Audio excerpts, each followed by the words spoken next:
بسم اللہ الرحمن الرحیم۔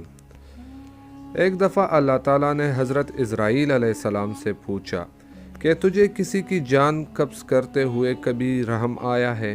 حضرت اسرائیل علیہ السلام نے عرض کیا کہ الہی، میرا ہر ایک کی روح قبض کرتے وقت دل دکھتا ہے، مگر تیرے حکم کی سرتابی کی مجال کہاں؟ ہاں، ایک واقعہ ایسا گزرا ہے جس کا دکھ میں ابھی تک نہیں بھلا سکا۔ وہ غم ایسا ہے جو تنہائی میں بھی میرے ساتھ رہتا ہے۔ ایک جہاز سمندر میں سفر کر رہا تھا، وہ تیرے حکم سے ایک بور میں پھنس گیا۔ اس طرح تھوڑی دیر بعد وہ جہاز تباہ و برباد ہو گیا۔ جہاز میں سوار کئی مرد و زن غرق ہو گئے۔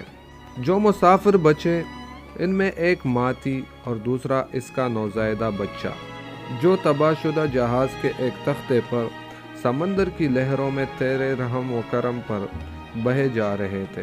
تیز ہوا نے انہیں آنن فنن سینکڑوں میل دور سمندر کے کنارے پہنچا دیا۔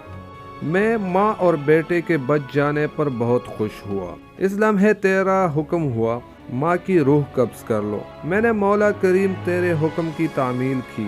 باری تعالیٰ تو خوب جانتا ہے کہ یہ حکم پا کر میرا کلیجہ کام گیا تھا، اور جب میں نے اس شیرخوار کو ماں سے الگ کیا تو مجھے کس قدر تکلیف پہنچی تھی۔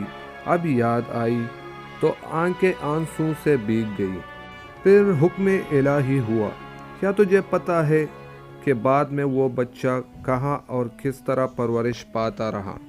اسرائیل علیہ السلام نے عرض کیا، اللہ تعالیٰ عالم الغیب ہے، ظاہر اور باطن اسی پر عیاں ہے۔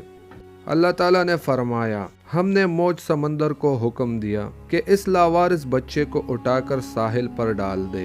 ساحل کے قریب ایک سرسبز و شاداب جزیرہ تھا۔ ہم نے پھولوں کو حکم دیا کہ بچے کے نیچے سیج سجا دے۔ سورج سے کہا، اپنی تیز شعاعوں سے بچے کو محفوظ رکھنا۔ بادل کو کہا، بچے سے ذرا فاصلے پر برسے۔ درختوں کی شاخیں خود بخود جھک کر پھل اور ان کا رس اس کے منہ میں ڈال دیتی تھی۔ جزیرے میں ایک شیرنی کے ہم نے ڈیوٹی لگا دی کہ وہ روزانہ اسے دودھ پلاتی۔ شیرنی کے خوف سے کوئی جانور بچے کے پاس نہیں آ سکتا تھا۔ اس جزیرے میں ہم نے خوشنوا اور حسین پرندے بھیجے جو ہر وقت چہچہاتی تاکہ بچے کا دل پریشان نہ ہو۔ ہوا کو حکم دیا کہ اس پر آہستہ آہستہ گزرے تاکہ اس کو کوئی تکلیف نہ ہو۔ اے اسرائیل، وہ تنہا اور بظاہر بے یار و مددگار بچہ پرورش پا کر خوب صحت مند اور بہادر ہو گیا۔ ہم نے اس کے پاؤں میں کبھی کانٹا بھی چبھنے نہ دیا۔ دنیا جہاں کی نعمتیں اسے عطا کی۔ اب اے ملک الموت، تو جانتا ہے وہ بچہ کہاں اور کیا کر رہا ہے۔ ایک بادشاہ شکار کھیلتے ہوئے ادھر آ نکلا۔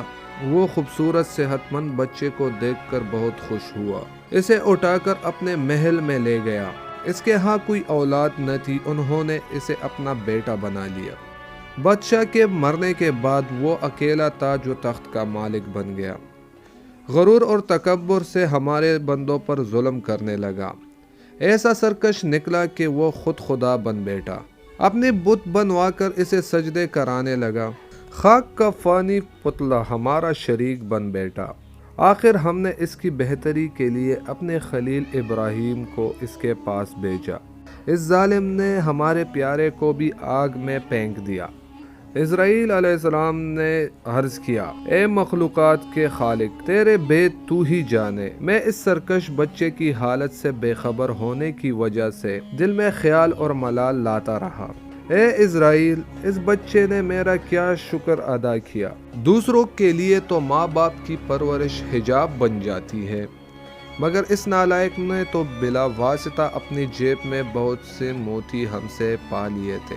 وہ بچہ نمرود بن کر اس وقت ایک بڑے ملک کا بادشاہ ہے، اور اسی نے میرے خلیل ابراہیم کو آگ کے الاؤ میں جھونکا ہے، اور اب خدائی کا دعویٰ کر کے لوگوں کو میری راہ سے ہٹاتا ہے اور حکم نہ ماننے والوں کو سخت سزا دیتا ہے۔